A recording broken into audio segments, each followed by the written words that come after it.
So the first Anglo-Saxon poem we're going to look at in class is a poem called The Wanderer. I'm just going to read it to you now. I want to give you a sense of Anglo-Saxon poetry now that we've done the themes. I've got to talk about literary terminology. I've got to analyze the poem for you and with you. But I'm not going to do that this week. That's going to be next week. This week, I just want to hit you with the poem so that you can have sort of a feeling of what Anglo-Saxon poetry is like. And so that you can sort of diagnose those themes. I'm not going to talk about it at all. We're just gonna straight read it. You can use this poem for your vocabulary homework. There's a lecture embedded in the homework on how to do that assignment. But this is a great piece to use to do that because there's some good vocabulary words in there. Certainly you don't have to, but just throwing that out there as an option.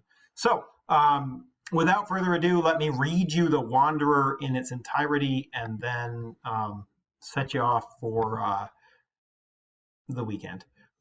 The Wanderer, translated by Charles W. Kennedy.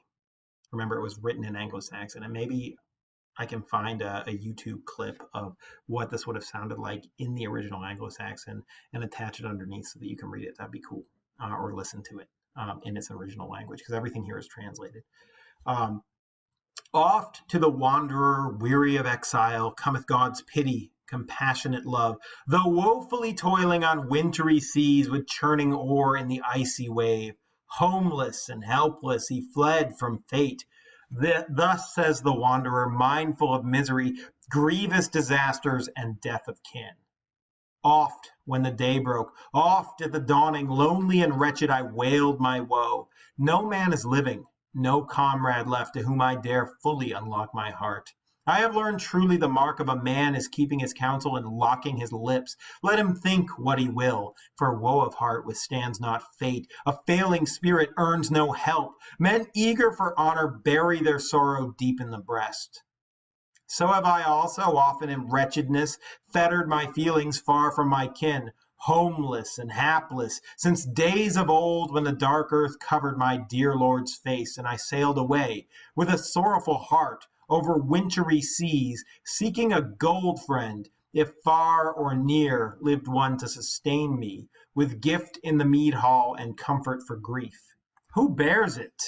Knows what a bitter companion shoulder to shoulder sorrow can be when friends are no more. His fortune is exile, not gifts of fine gold, a heart that is frozen, earth's pleasantness dead. And he dreams of the hallmen, the dealing of treasure, the days of his youth when his lord bade welcome to wassail and feast, but gone is that gladness, and never again shall come the loved counsel of comrade and king.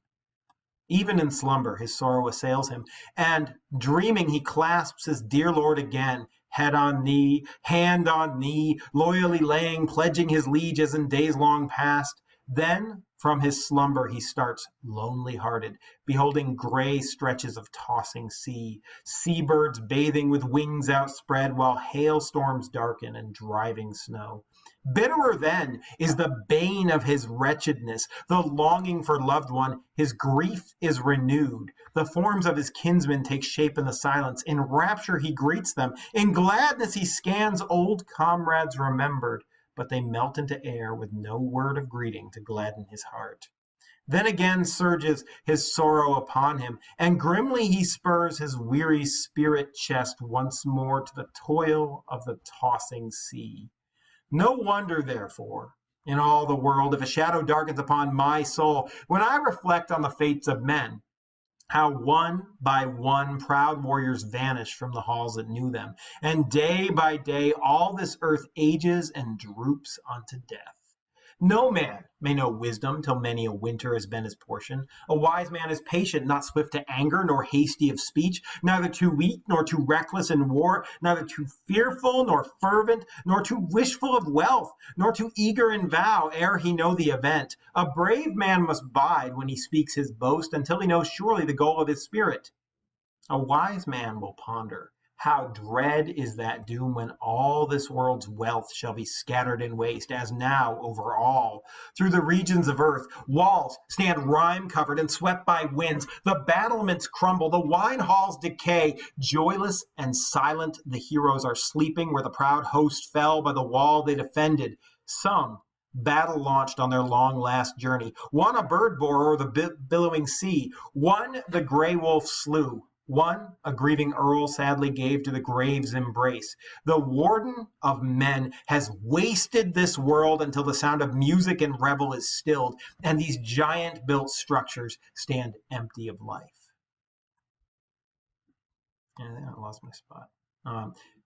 He who shall muse on these moldering ruins and deeply ponder this darkling life must brood on old legends of battle and bloodshed, and heavy the mood that troubles his heart. Where now is the warrior? Where is the war horse? Bestowal of treasure and sharing of feast? Alas, the bright ale cup, the armor-clad warrior, the king in his splendor. Those days are long sped in the night of the past, as if they had never been. And now remains only for warrior's memorial a wall, wondrous high, with serpent shapes carved. Storms of ash spears have smitten the earls, carnage of weapon and conquering fate. Storms now batter these ramparts of stone, blowing snow and the blast of winter enfold the earth. Night shadows fall, darkly lowering from the north, driving raging hail in wrath upon men. Wretchedness fills the realm of earth, and fate's decrees transform the world. Here wealth is fleeting, friends are fleeting, man is fleeting, kinsman is fleeting. All the foundation of the earth shall fail. Thus spoke the sage in solitude pondering. Good man is he who guards his faith. He must never too quickly unburden his breast of sorrow, but eagerly strive for amends. And happy the man who seeks for mercy from the Father in heaven, our fortress and strength. There you go.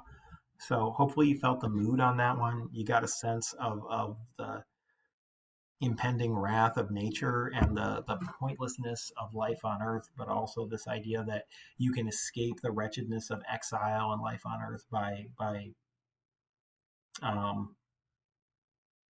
getting to heaven, by putting your faith in God.